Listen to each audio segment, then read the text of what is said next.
ত্রিপুরা রাজ্য দূষণ নিয়ন্ত্রণ পর্ষদের উদ্যোগে পরিবেশগত সমস্যা নিয়ে পূজা আয়োজক সংস্থা এবং ক্লাব কর্তৃপক্ষদের সঙ্গে এক মত বিনিময় সভা অনুষ্ঠিত হয় আজ আগরতলার সুকান্ত একাডেমিতে আয়োজিত এই সভায় উপস্থিত ছিলেন বন ও পরিবেশ মন্ত্রী অনিমেষ দেববর্মা, দপ্তরের সচিব কে শশীকুমার, পশ্চিম জেলার জেলা শাসক বিশাল কুমার সহ অন্য বিশিষ্ট ব্যক্তিবর্গ।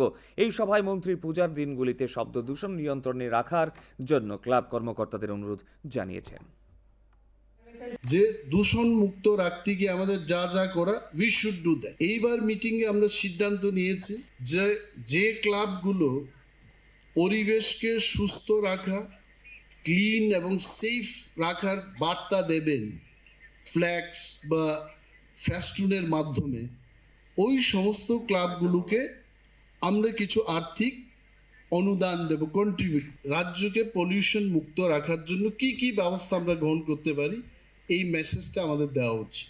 কয়েকটা লোক আমরা মঞ্চের মধ্যে যারা বসে আছি, আমরা চেষ্টা করলে আমরা পারবো না if people are not cooperating with us. তো এনজিও থেকে যারা এসছেন, ক্লাব থেকে যারা এসছেন, আপনাদের কাছে আমার একটা বিনম্র অনুরোধ থাকবে,